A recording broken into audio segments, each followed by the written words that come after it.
آج ہم بات کریں گے سورہ ضحیٰ پہ انشاءاللہ کہ بہت سے لوگ ظاہر ہے ڈپریشن سے گزر رہے ہیں، ٹیسٹ اور ٹرائلز، ہمیں بڑے کویسچنز آتے ہیں، مختلف پرابلمز ہیں لوگوں کے، کسی کا انمپلائمنٹ ایشو ہے، کسی کو اولاد کا ایشو ہے، کسی کو کوئی اسپاؤس سے ایشو ہے، کسی کی شادی نہیں ہو رہی وغیرہ وغیرہ، بہت سے ٹیسٹ ٹرائلز انسان کی زندگی میں ہوتے ہیں۔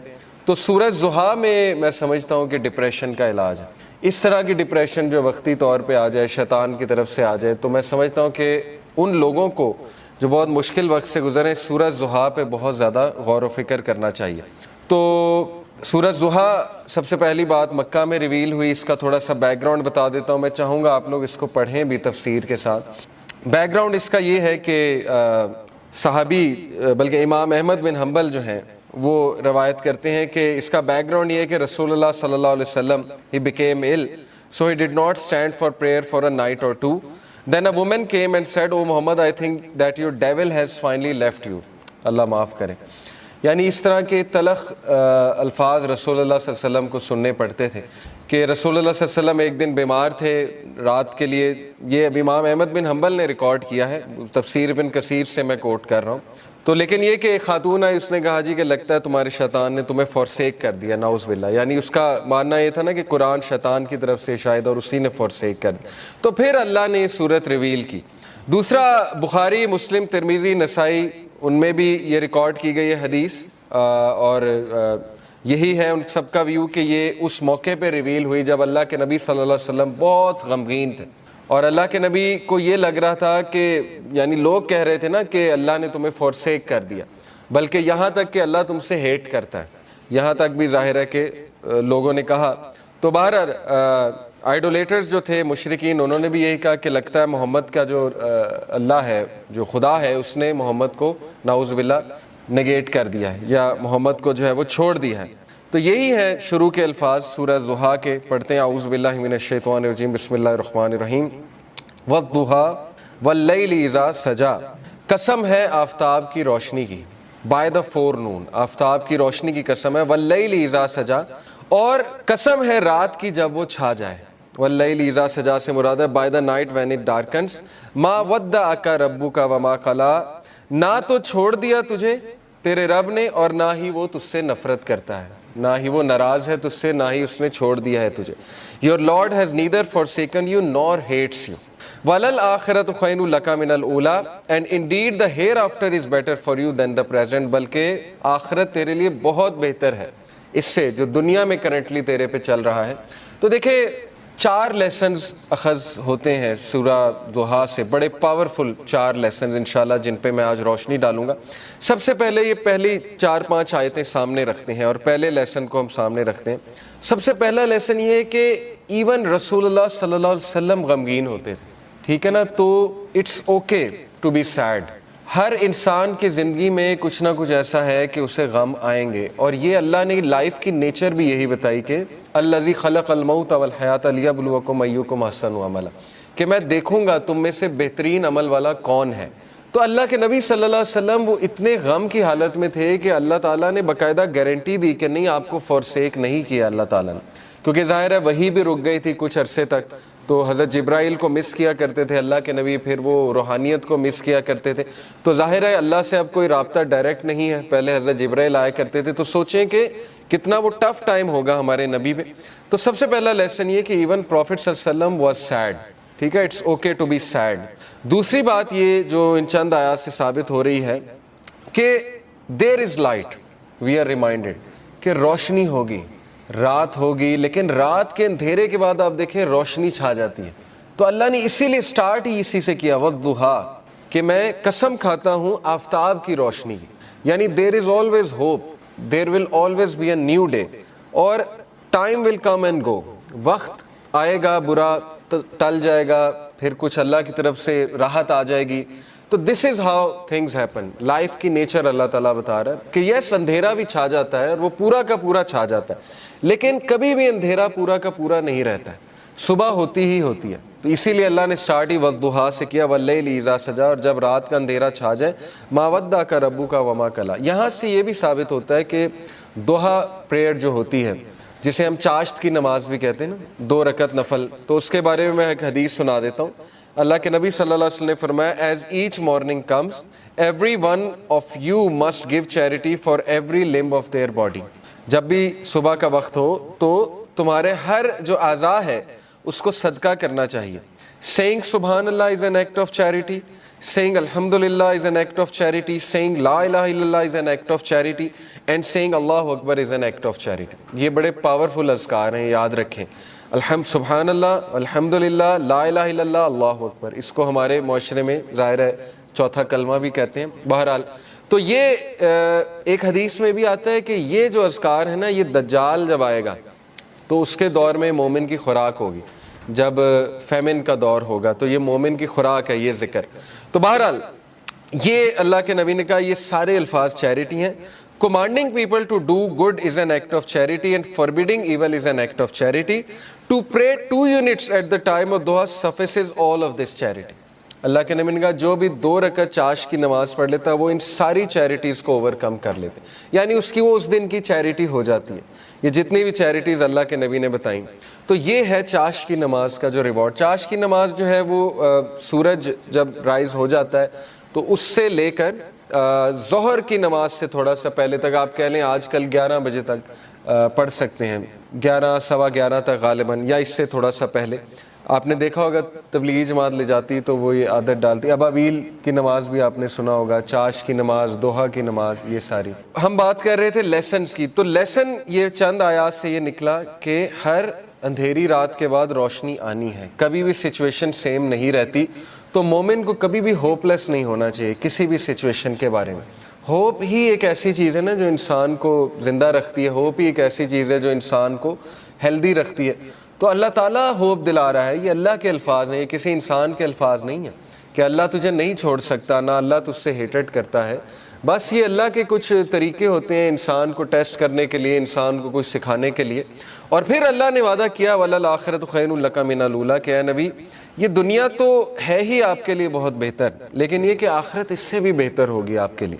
تو اس دنیا کے جو غم ہیں, اس دنیا میں جو ٹیسٹ اینڈ ٹرائلز ہیں, وہ کہیں آپ لوگوں کو اس غم میں نہ ڈال دیں کہ میری زندگی میں اتنے پرابلمز کیوں ہیں, کیونکہ یہ دنیا کی زندگی تو ہے ہی بہت ٹیمپرری. اصل میں آخرت کی زندگی ہے, وہاں پہ آپ کا ریوارڈ جمع ہو رہا ہے. اور پتہ نہیں اللہ کے نبی کو تو اللہ نے کتنا دینا ہے. دیکھیں انا اعطیناک الکوثر, جب یہ صورت نازل ہوئی تھی تو اللہ کے نبی بہت خوش تھے, اور صحابہ نے خوشی کی وجہ پوچھی تو اللہ کے نبی صلی اللہ علیہ وسلم نے کہا کہ اللہ تعالیٰ نے مجھے آج بہت بڑی خوشخبری سنائی کہ اللہ نے مجھے الکوثر دینا ہے, اور اس سے میں اپنے امتیوں کو پانی بھی پلاؤں گا. تو یہ بہت بڑا سٹیٹس ہے, اور مقام محمود آپ کی سوچ ہے وہ کتنا بڑا سٹیٹس ہے اللہ کے ہاں, کہ نبی صلی اللہ علیہ وسلم جو ہے وہ کتنا قریب ہوں گے اللہ تعالیٰ کے جنت الفردوس میں. تو اس لیے مومن کے لیے دیر از آلویز ہوپ. اگر زندگی میں کوئی کمی رہ جاتی ہے, کچھ مل جاتا ہے, کچھ نہیں مل جاتا ہے, تو مومن کبھی بھی ہوپ لیس نہ ہو. رسول اللہ صلی اللہ علیہ وسلم کے حوالے سے میں آپ کو ایک زبردست واقعہ ترمذی کا ہے. It is recorded by Imam Ahmad bin Hanbal that Abdullah bin Mas'ud said the messenger of Allah was lying down on a straw mat and it left marks on his side. چٹائی پہ جیسے ہم لیٹتے ہیں نا تو کچھ نشانات پڑ جاتے ہیں, تو اللہ کے نبی صلی اللہ علیہ وسلم کے یہاں کچھ نشانات پڑ گئے اس میٹ کے. Then when he woke up he began to rub his side, so I said, عبداللہ بن مسعود نے کہا یا رسول اللہ will you allow us to spread something soft over this straw mat. اے اللہ کے نبی اگر آپ حکم کریں تو یہاں پہ میں کوئی سافٹ بچھا دوں. اب وہ ظاہر ہے کیئر کرتے تھے صحابہ اللہ کے نبی کی. He said, I have nothing to do with this world. میرا اس دنیا سے کیا لینا دینا. The parable of me and this world is like a rider who rests in the shade of a tree, then he passes on and leaves it. میری مثال ایسے ہے کہ جیسے ایک رائڈر کی مثال ہوتی ہے کہ جو چل رہا ہوتا ہے اور کچھ دیر کے لیے اس نے ریسٹ کرنا ہوتا ہے کسی شیڈ کے نیچے, ٹری کے نیچے, تو وہ بس ریسٹ کرتا ہے اور اس کے بعد اپنی جرنی پہ چلتا ہے. یعنی اس لیول کی فلسفی, اس لیول کا توکل, اس لیول کا یقین, اس لیول کا ایمان, تو زندگی اصل میں گزرتی ہے ایمان سے, توکل سے. یہ بلڈ کرنا چاہیے بچوں کا. اگر آپ نے کچھ بلڈ کرنا ہی ہے اپنا تو سب سے زیادہ ٹائم اس پہ لگائیں, حق الیقین. اللہ کہتے ہیں نا کہ مومنین جو, اللہ نے کیا خاص بات بتائی مومنین کی سورہ البقرہ میں, الذین یؤمنون بالغیب ویقیمون الصلاۃ ومما رزقناہم ینفقون والذین یؤمنون بما انزل الیک وما انزل من قبل وبالآخرۃ ھم یوقنون. ایک تو غیب پر ایمان, دوسرا یہ کہ آخرت پر یقین, اتنا یقین کہ ان کے ایکشنز بتاتے ہیں. ٹھیک ہے نا, مومنین جو ہیں ان کی نظر آخرت پر ہوتی ہے. اللہ کے نبی صلی اللہ علیہ وسلم کی نظر جو ہے وہ آخرت پر تھی، تو انہوں نے کہا کہ میرا کیا لینا دینا اس دنیا سے، جو مل گیا اور جو نہ ملا اس پہ بھی الحمدللہ۔ تو یہ بہت بڑا لیسن ہے، یاد رکھیں کہ مومن کا جو دن گزرنا چاہیے نا، وہ جو مائنڈ سیٹ ہونا چاہیے ہمارا، وہ آخرہ اورینٹڈ ہونا چاہیے۔ اس پہ بہت میں بار بار فوکس کرتا ہوں۔ اس لیے اگر آپ نے کچھ پڑھنا ہی ہے نا تو کچھ ایسا پڑھیں جس سے آپ کا یقین بلڈ ہو، ٹھیک ہے نا۔ یقین کیسے بلڈ ہوتا ہے؟ صحابہ کی سٹوریز پڑھ کے یقین بلڈ ہوتا ہے، اللہ کے ناموں کے، اللہ کے ایٹریبیوٹس پڑھ کے یقین بلڈ ہوتا ہے، قرآنک سٹوریز پڑھ کے، انبیاء کی سٹوریز پڑھ کے کہ ان کو کتنا یقین تھا اللہ میں، کتنی مثالیں دیکھیں اللہ نے دی۔ کئی لوگ یہ سوچتے ہیں کہ شاید ہم میٹر ہی نہیں کرتے۔ یقین کریں مجھے کئی لوگوں کے الفاظ یاد ہیں کہ وہ جب بھی ہم ان سے بات کر رہے ہوتے ہیں، کوئی غمگین انسان آتا ہے تو وہ ایسے الفاظ کہتے ہیں کہ شاید ہم اللہ کے لیے میٹر ہی نہیں کرتے، اس پورے نظام میں اللہ کو پتہ نہیں خبر ہے ہماری کہ نہیں ہے۔ یہ اصل میں دیزم کا عقیدہ ہے نا، کرسچنز میں ایک برانچ ہے دیزم، ان کا عقیدہ ہے کہ اللہ نے کائنات بنائی اور چھوڑ دی، تو یہ تو کفر ہے نا۔ اللہ تعالیٰ کا تو ایٹریبیوٹ ہے اللطیف، ابھی میں آپ کو اللطیف انشاءاللہ بتاتا ہوں کہ اللطیف ہوتا کون ہے۔ بہرحال اللہ تعالیٰ تو اپنے لوگوں کے بارے میں اتنا باخبر ہے اور اتنا پریسیجن کے ساتھ اللہ نے ایک ایک چیز کی ہے کہ آپ سوچ نہیں سکتے۔ ابھی میں انشاءاللہ آپ کو اللطیف ریوزٹ کراتا ہوں ہوتا کہ، تو یہ بھی شیطان کا وسوسہ ہے کہ ہم اللہ کے لیے میٹر نہیں کرتے۔ اللہ تعالیٰ بتا رہا ہے کہ وَلَلْآخِرَةُ خَيْرٌ لَكَ مِنَ الْأُولَىٰ، اور یہ کہ الم یجد کا یتیمن فآویٰ ووجدک ضالاً فہدیٰ، کہ اے نبی تم یتیم تھے، کیا اللہ نے تمہاری ٹیک کیئر نہیں کی؟ جیسے اللہ نے پاسٹ میں تمہاری ٹیک کیئر کی ہے تو فیوچر میں تمہیں چھوڑ دے گا۔ کیسے تم نے امیجن بھی کیسے کر لیا اللہ تعالیٰ سے یہ؟ تو اس لیے شیطان جو ہے یاد رکھیں ہمیشہ آپ کو اللہ کے بارے میں بدگمان کرتا ہے، اور وہ یہ آپ کو کہتا ہے کہ پتہ نہیں اللہ نے تجھے چھوڑ دیا ہے، تو میٹر ہی نہیں کرتا اللہ کے لیے، وغیرہ وغیرہ۔ تو اس لیے یہ بات یاد رکھیں کہ اللہ کے ہاں ہوپ ہی ہوپ ہے، اللہ کے ہاں دیر ہو سکتی ہے لیکن اندھیر نہیں ہے، ٹھیک ہے نا۔ اس کی بہت سی حکمت ہے اس دیر کی۔ اللہ تعالیٰ پتہ نہیں آپ کو کیا ریمائنڈر دینا چاہ رہا ہے آپ سے، کیا آپ کو ٹھیک کرنا چاہ رہا ہے، آپ کے کون سے سکلز کو باہر لانا چاہ رہا ہے اللہ۔ کئی مثالیں نیچر میں دیکھ لیں، کتنی مثالیں ہیں۔ بٹر فلائی کس طرح سے بنتی ہے، کبھی بٹر فلائی کی آپ تخلیق، بٹر فلائی پر کیسے نکالتی ہے، کیٹر پلر سے بٹر فلائی کیسے بنتی ہے، کتنی تکلیف ہوتی ہے اسے، کبھی اس پہ آپ پڑھیں۔ ایگل جو ہے وہ کس طرح سے اپنے پر نکالتا ہے، کبھی اس پہ ریسرچ کریں جب اس کے پر خراب ہو جاتے ہیں۔ تو کائنات کی ہر تخلیق اس بات کی گواہی دے رہی ہے کہ ایفرٹ ہے، لیکن یہ کہ اللہ کے ہاں دیر ہے لیکن اندھیر نہیں ہے، اور اللہ تعالیٰ دیتا ہے، ہر ایک کو دیتا ہے۔ بہرحال اس سے آگے ہم پڑھتے ہیں وَلَسَوْفَ يُؤْتِيكَ رَبُّكَ فَتَرْضَىٰ۔ اب دیکھیں وہاں تو دلا ہی دی امید کہ آخرت تو تیرے لیے بہت بہتر ہے ہی ہے نبی، لیکن یہ کہ تیرا رب تجھے اتنا دینے والا ہے ان قریب that you shall be so well pleased، کہ تو راضی ہو جائے گا۔ اور اللہ کے نبی صلی اللہ علیہ وسلم کو اللہ نے سب دکھا دیا تھا، اور اللہ کے نبی کو راضی کر دیا تھا کہ تیری امت کتنی بڑی ہوگی۔ آپ کو پتہ ہے کہ اللہ کے نبی صلی اللہ علیہ وسلم ظاہر ہے غمگین ہوتے تھے، جیسے قرآن میں آتا ہے کہ فَلَعَلَّكَ بَاخِعٌ نَفْسَكَ عَلَىٰ آثَارِهِمْ إِن لَّمْ يُؤْمِنُوا بِهَٰذَا الْحَدِيثِ أَسَفًا۔ اے نبی آپ تو اپنے آپ کو ہلاک کر لیں گے اس غم میں کہ یہ لوگ ایمان نہیں لا رہے، لیکن یہاں پہ اللہ نے کہا وَلَسَوْفَ يُؤْتِيكَ رَبُّكَ فَتَرْضَىٰ، اللہ تجھے اتنا دے گا کہ تو راضی ہو جائے گا۔ اور اللہ نے دکھایا انہیں جنت میں کہ سب سے زیادہ جنت میں تعداد تیری امت کی ہے۔ تو سوچیں اللہ کے نبی صلی اللہ علیہ وسلم راضی ہو گئے ہوں گے، اور اللہ کے نبی صلی اللہ علیہ وسلم کو دکھائی فتوحات دکھائیں۔ اللہ کے نبی صلی اللہ علیہ وسلم کو پتا تھا کہ میری امت جو ہے وہ کتنی پھیلے گی۔ حضرت عمر صلی اللہ عنہ جو ہے وہ جب فتوحات ہوئی تو رونے لگ گئے، فارس فتح ہوا، جب شام فتح ہوا، اور ان کو باتیں یاد آتی تھیں کہ دیکھیں رسول اللہ صلی اللہ علیہ وسلم ہمیں ان کی بشارتیں دیتے تھے، اور ہم جب مشرک ہوا کرتے تھے ہم مذاق اڑایا کرتے تھے کہ یہ کیسی باتیں ہو رہی ہیں، لیکن بس اللہ کے نبی صلی اللہ علیہ وسلم کو پتا تھا۔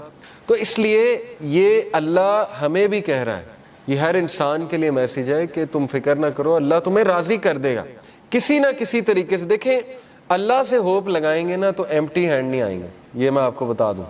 انسانوں کے پاس جائیں گے تو شاید وہ مسئلہ حل ہو جائے، شاید نہ ہو، لیکن اللہ کے ہاں یاد رکھیں اللہ تین طریقوں سے دعا جو ہے اس کو آنسر کرتا ہے۔ یا اللہ اسی وقت دے دیتا ہے امیجیٹلی، یا اللہ جو ہے اس کو تھوڑا سا ڈیلے کرتا ہے، کیونکہ ظاہر ہے اللہ تعالیٰ اس بندے کو مزید نکھارنا چاہتا ہے، اللہ چاہتا ہے یہ میرے پاس آتا رہے، مجھ سے مانگتا رہے، یا اللہ اس کو اس کا رد بدل ایسا دے دیتا ہے کہ اس کو سکون آ جاتا ہے۔ تو نو تو ہے ہی نہیں نا، ہوپلیسنس تو ہے ہی نہیں اللہ کے ہاں، اس لیے یہ شیطان ہوپلیس کرتا ہے بندے کو آ کے کہ جی تجھے تو یہ ملا ہی نہیں، پتہ نہیں اس کے بدلے اللہ نے کیا دینا ہے۔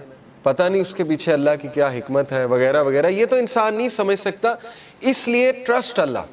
یہ کیوں اللہ تعالیٰ یہ باتیں ہمیں بتا رہا ہے کہ اس کے وزڈم پہ ٹرسٹ کرو، اس پہ کبھی شک نہ کرو، کبھی اس کے بارے میں نیگیٹو نہ ہو. اور انبیاء کے بارے میں بھی ہمیں یہی پتہ لگتا ہے، کبھی نیگیٹو نہیں اللہ کے بارے میں. اور پھر اللہ سبحانہ و تعالیٰ اللہ کے نبی کو دیکھیں کاؤنسل کرتے ہیں. علم یجد کا یتیمن فآویٰ، دیکھیں اللہ کے لیے کافی تھا. کچھ لوگ کہتے ہیں نا کہ نہیں آخرت کا وعدہ ہو گیا بس کافی ہے. دیکھیں اللہ یہاں پہ بات ختم ہو جاتی ہے اللہ کے نبی، وَلَلْآخِرَةُ خَيْرٌ لَكَ مِنَ الْأُولَىٰ. آگے اللہ دلیل دے رہا ہے، اللہ کے نبی کو دلیل دے رہا ہے. دلیل کیا ہے کہ علم یجد کا یتیمن فآویٰ، کیا نہیں اس نے تجھے یتیم پایا اور تیری حفاظت نہیں کی. دیکھ لیں اللہ کے نبی صلی اللہ علیہ وسلم کو اکیلا چھوڑا اللہ نے کبھی. ایسے مطلب سوچیں، مشرک تھے ابو طالب، لیکن اس کے باوجود کوٹ کوٹ کے دل میں محبت بھری ہوئی تھی اپنے بھتیجے کے لیے، اور جان دینے کے لیے تیار تھے اپنے بھتیجے کے لیے. اتنے لوئل تھے کہ شیبہ ابی طالب میں پورے بنو ہاشم کو کہتے ہیں ہم چلے جائیں گے. مطلب اس کی خاطر اسلام قبول نہیں کیا، لیکن محبت اتنی تھی کہ بس اس کی خاطر ہم وہاں بھی چلے جائیں گے. پھر دیکھیں عبد المطلب نے پہلے حفاظت کی، اس کے بعد ابو طالب نے حفاظت کی، اس کے بعد حضرت ختیجہ جیسی وائف دے دی، ٹھیک ہے نا، سپورٹ کے لیے.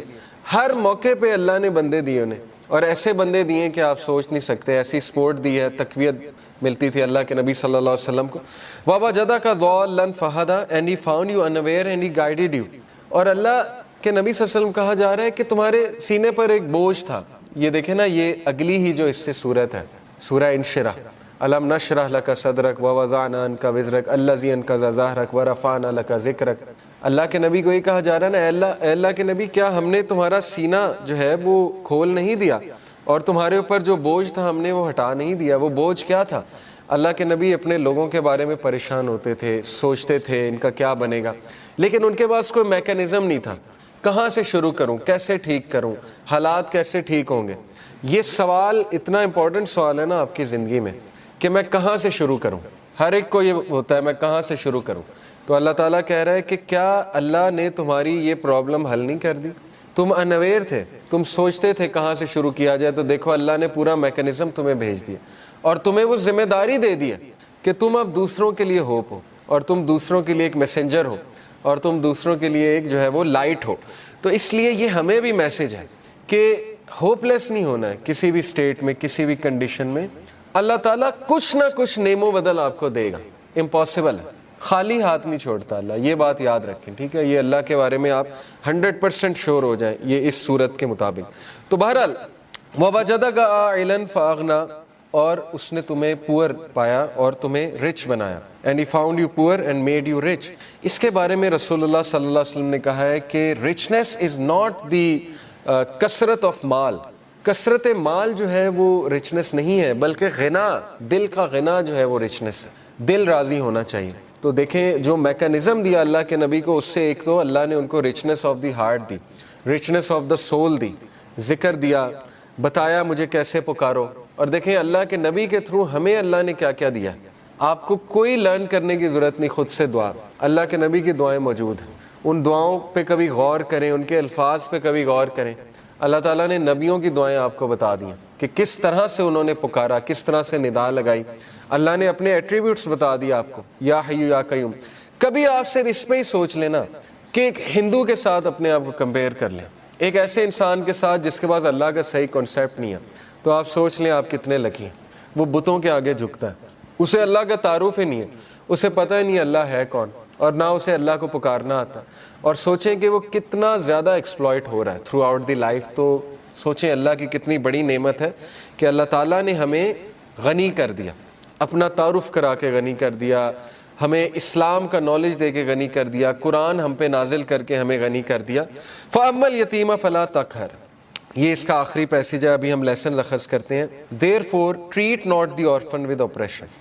بہت پاورفل ٹپ ہے، اور یہ بڑا زبردست لیسن ہے سورہ ضحیٰ میں کہ جب تم خود پین میں ہو نا تو اس پین کو تم ریلیف کیسے کرو گے. یہ سائنٹیفکلی پروون ہے، دوسروں کی پین آسان کر کے. یہ ہے سب سے بڑی بات. یہ ہے جو بندہ خود پین میں ہوتا ہے نا وہ پھر دوسروں کی بڑی زبردست مدد کرتا ہے. اسی لیے اللہ کے نبی صلی اللہ علیہ وسلم چونکہ خود اس غم سے گزرے ہوئے، یتیم تھے اللہ کے نبی صلی اللہ علیہ وسلم، تو اس لیے اللہ کہہ رہا ہے فَأَمَّا الْيَتِيمَ فَلَا تَقْهَرْ، اے نبی اس لیے آرفن کو ٹریٹ اچھا کرو، اپریشن کے ساتھ ٹریٹ. یہ نہیں کہ اللہ کے نبی کرتے تھے، لیکن یہ کہ ان کے تھرو میسیج دیا جا رہا ہے. وَأَمَّا السَّائِلَ فَلَا تَنْهَرْ and repulse not the one who asks. اسی لیے اللہ کے نبی سے جب بھی کوئی کچھ مانگتا تھا آج تک انکار نہیں کیا ہی نہیں کبھی انکار اللہ کے نبی صلی اللہ علیہ وسلم نے. تو میسج کیا دیا جا رہا ہے کہ اب چونکہ تمہارا دل نرم ہے غم سے اور تم نے خود وہ چیز دیکھی ہے، تو اس لیے اب دوسروں کے ساتھ بہت نرمی برتاؤ. وَأَمَّا بِنِعْمَةِ رَبِّكَ فَحَدِّثْ and proclaim the grace of your Lord. اور اللہ تعالیٰ کی حمد بیان کرو. اب ہم ذرا لیسنز کی طرف آ جاتے ہیں. پہلے 2 لیسن ہم نے نکالے کہ پہلے 3 کہ اللہ کے نبی صلی اللہ علیہ وسلم ایون ان پہ غم آیا ہے. تو غم کوئی بری بات نہیں ہے، ٹھیک ہے نا، غم کو سزا نہ سمجھیں.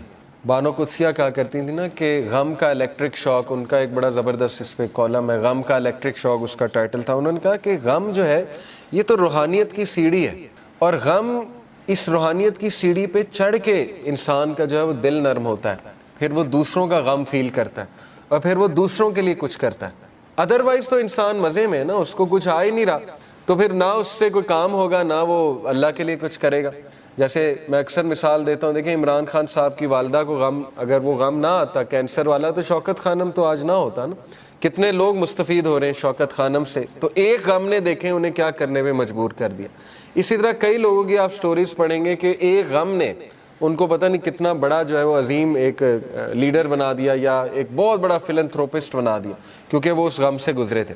تو اس لیے اللہ کے نبی صلی اللہ علیہ وسلم کو بھی غم آیا، نبیوں کو بھی غم آیا ہے. لیکن یہ کہ دوسرا لیسن یہ ہے کہ ہر اندھیر کے بعد صبح ہے. کوئی بھی سچویشن مکمل اندھیری نہیں ہوتی ہے.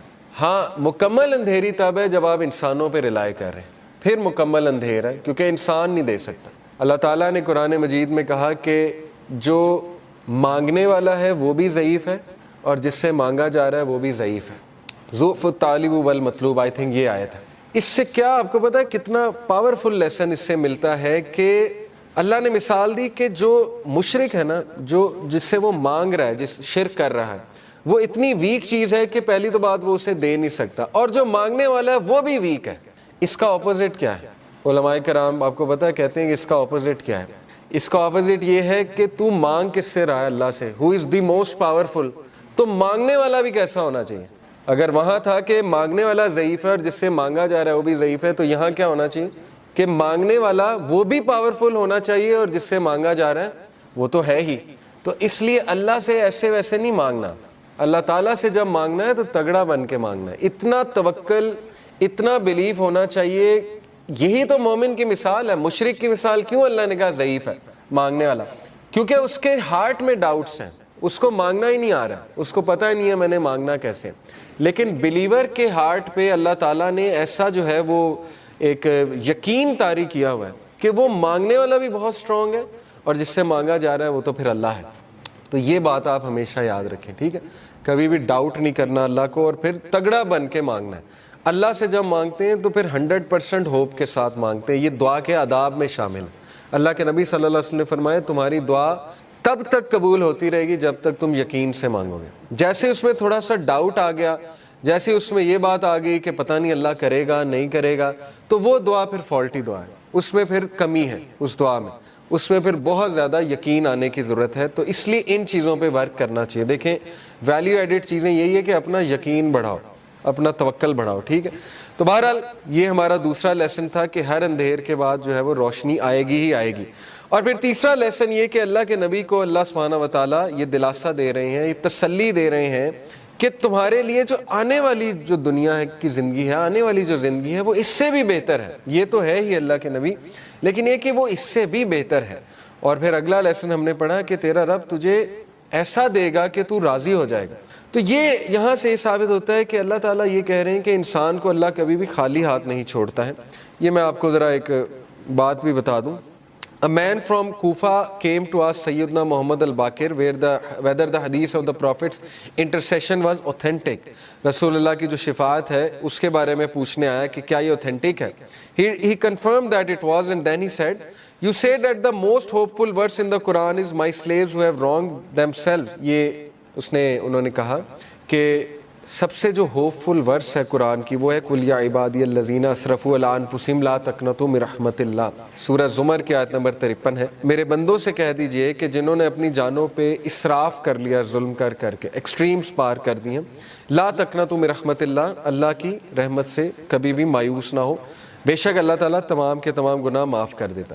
وہ کہتے ہیں وی سے however the most hopeful verses وَلَسَوْفَ يُؤْتِيكَ رَبُّكَ فَتَرْضَىٰ۔ محمد الباقر کا یہ ویو تھا کہ آپ کو پتہ ہے جو پچھلی ورس ہے بہت سے صحابہ کی یہ فیوریٹ ورس تھی، قُلْ يَا عِبَادِيَ الَّذِينَ أَسْرَفُوا عَلَىٰ أَنفُسِهِمْ لَا تَقْنَطُوا مِن رَحْمَتِ اللَّهِ، لیکن محمد الباقر کہتے ہیں کہ میرے نزدیک سب سے جو ہوپفل ورس ہے قرآن کی ان ہوپ لیس سچویشن وہ ہے وَلَسَوْفَ يُؤْتِيكَ رَبُّكَ فَتَرْضَىٰ، کہ جلد تیرا رب تجھے دے گا اور تو راضی ہو جائے گا۔ اب وہ دے گا کیا، اس پہ آپ نے ویٹ کرنا ہے، ٹھیک ہے، آپ نے دیکھنا ہے کہ اللہ کی طرف سے جو ہے وہ کیا ہوتا ہے۔ تو بہرحال we learn from this that happiness is coming، خوشی آئے گی، اور یہ کہ ہر غم کے بعد نیا دن ہے، ہر اندھیر کے بعد نئی صبح ہے، اور ہر ڈیفیکلٹی کے بعد ایز ہے، ڈیفینیٹلی یہ تو ہے ہی۔ اور جیسے اللہ نے کہا سورہ کاف میں، یہ انہوں نے مینشن کیا ہے تفسیر میں، کہ اللہ کہتے ہیں کہ میں اپنے بندے کے جیگولر وین سے بھی زیادہ، شاہ رخ کی جو وین ہوتی ہے اس سے بھی زیادہ قریب ہوں اپنے نالج کے حوالے سے، یعنی اللہ تعالیٰ نگلیکٹ نہیں کر سکتا اپنے بندے کو۔ اب میں ذرا آپ کو اللہ تعالیٰ کا ایک ایٹریبیوٹ ہے اللطیف۔ اللطیف کسے کہتے ہیں، اس کے روٹ ورڈز بھی دیکھ لیتے ہیں۔ سب سے پہلی بات تو اللطیف کہتے ہیں the subtle, the most gentle, the all kind. 7 بار قرآن مجید میں اللہ کا یہ ایٹریبیوٹ آیا لطیف، اور مزے کی بات کہ جب بھی تخلیق کا ذکر اللہ نے کیا تو اس ایٹریبیوٹ کا ذکر کیا، اللطیف کا۔ سورہ ملک میں اللہ تعالیٰ نے کہا نا الا یعلم من خلق وَهُوَ اللطیف الخبیر، کہ کیا وہی نہیں جانے گا جس نے تمہیں تخلیق کیا ہے، کیا اس کو ہی نہیں پتا کہ تم کس سچویشن میں ہو، تم کس غم میں ہو، جبکہ وہ لطیف ہے اور خبیر ہے۔ لطیف ہوتا ہے جو اتنی ٹائنی اور مائنیوٹس ڈیٹیلز کو بھی کی بھی نظر ہوتی ہے اس میں۔ تو شیطان جب یہ کہتا ہے کہ تم میٹر ہی نہیں کرتے، تمہاری حیثیت ہی کوئی نہیں ہے اس پورے نظام میں، تو آپ اسے شیطان کو یہ بتایا کریں کہ اللہ تعالیٰ جو ہے وہ لطیف ہے، اور آپ دیکھیں شیطان بھاگ جائے گا۔ تو لطیف ہوتا ہے کہ اتنی مائنیوٹ سے مائنیوٹ ڈیٹیل اللہ تعالیٰ نے نوٹ کی ہوئی ہے کہ آپ اگر کبھی صرف اپنی باڈی پہ غور کر لیں، ایک ایک سیل کیسے کام کر رہا ہے، اور اللہ کے کنٹرول میں، اللہ کو سجدہ کرتی ہے ہر چیز، چاہتے ہوئے نہ چاہتے۔ اللہ تعالیٰ کہتے ہیں نا کہ ہر چیز اللہ تعالیٰ کو سجدہ کرتی ہے، ہر چیز اللہ کے تابع ہے، تو اس لیے ہوپ لیسنس کا تو سوال ہی نہیں پیدا ہوتا۔ بہرحال 7 بار ہی آیا ہے۔ اللطیف کے ایک معنی میں نے بتایا دا سٹل۔ سٹل سے مراد ہے کہ بہت زیادہ نظر رکھنے والا، بہت پریسیجن میں جانے والا، بہت لیول کی پریسیجن میں جانے والا، یعنی مائکرو کیا، مائکرو کا بھی مائکرو لیول میں جانے والا، اس لیول پہ پریسائز اللہ تعالیٰ۔ جیسے حدیث میں آتا ہے نا کہ کالی اندھیری رات میں کالے پتھر کے نیچے کالی چونٹی، اس کے قدموں کی چاپ بھی رب سن رہا ہے، اتنا سٹل ہے، اتنا لطیف ہے اللہ تعالیٰ۔ تو مومن کی دعا کیسے نہیں سن رہا؟ بات سمجھ میں آنے والی نہیں ہے نا۔ مومن اگر دل سے کوئی بات کر رہا ہے تو وہ کیسے نہیں اللہ تعالیٰ سن رہا ہے؟ پھر the most gentle, the all kind. پھر یہ کہ ایک میننگ اس کا یہ بھی بنتا ہے the one who disposes of our affairs in the most beneficial way without us even perceiving it. ایک معنی اس کا جو ہے وہ علماء نے یہ بیان کیا ہے کہ اللطیف وہ ذات ہے جو ہمارے معاملات کو اس طرح سے لے کر چلتا ہے ان دا موسٹ پریسائز مینر کہ انسان کو پتہ بھی نہیں لگتا کہ میرا معاملہ کس طرح سے اللہ لے کر جا رہا ہے اور کس عمدہ انداز سے وہ معاملہ جو ہے وہ حل ہو رہا ہے۔ He is al-Latif to his slave, being kind, gentle and merciful, and he is al-Latif of his slave. He is fully aware of your situation, your deeds, what is in your heart, your thoughts and your desires. ایک ایک چیز اللہ کو پتہ ہے، آپ کے دلوں کا حال، آپ کے اعمال، آپ کی کنڈیشن، آپ کی اسٹیٹ، آپ کے مسائل، آپ کے غم، کیا ہونے والا ہے آپ کے ساتھ یہ بھی پتہ ہے، وغیرہ وغیرہ، یہ ساری باتیں اس میں آتے ہیں۔ تو موسٹ کائنڈ، موسٹ سٹل اور موسٹ گریشیس، یہ چند ایک معنی ہے۔ لطیف کا جو روٹ ورڈ ہے وہ ظاہر ہے لام طوافہ لطافہ which points out to 4 main meanings۔ اب میں عربک لغت کے مطابق آپ کو لطیف کے 4 meanings جو ہے وہ بتاتا ہوں۔ The first meaning is to be kind, gentle, mild, affectionate, soothing and to bestow with kindness۔ پہلے ورڈ کا تعلق کائنڈنس کے ساتھ ہے، جینٹلنس کے ساتھ ہے، ٹھیک ہے نا۔ ہم کہتے ہیں نا یہ لطیف ہے یہ شخص بڑا، تو اس سے مراد ہے کہ بہت جینٹل ہے، بہت زیادہ نرم ہے، تو ایک اس کا یہ ہے۔ The second main meaning is to be thin, delicate, refined، یعنی بہت مائنیوٹ ڈیٹیلز، تھن سے مراد ہے مائنیوٹ ڈیٹیل، ریفائنڈ سے مراد ہے minute detail. Third is to be subtle, subtle سے مراد ہے بہت زیادہ باخبر, ٹھیک ہے نا, سٹل کو ویسے بھی جی سٹل سے مراد ہے بہت زیادہ باخبر. And to know the details of all the affairs, باخبر ہونا تمام کے تمام ڈیٹیل, ایک ایک ڈیٹیل کے بارے میں باخبر ہونا. اور چوتھا جو میننگ ہے, it is to treat with regard for circumstances, یعنی سرکمسٹانسز کے مطابق دینا بندوں کو. یہ بھی لطیف کا ایک آپ کہہ لیں ایٹریبیوٹ آتا ہے, اور سرکمسٹانس کے مطابق بندوں کو دینا. اور یہ جو ہے 7 سے 8 بار, یس 8 ٹائمز آیا ہے, اور ان میں سے ایک بار اس طرح سے آیا قرآن میں وَلْيَتَلَطَّفْ, یہ آپ کو پتا ہے وَلْيَتَلَطَّفْ بھی استعمال ہوا ہے. اور باقی یہ کہ لطیفٌ خبیر, جیسے اللہ نے کہا نا وَلْيَتَلَطَّفْ کا مراد ہے and let him be cautious, کہ cautious ہو جائے, باخبر ہو جائے ایک دم سے. تو لطیف جو ہے اس کا مطلب ہے باخبر ہونا. Linguistically, the concept of لطف refers to being so kind to someone that they don't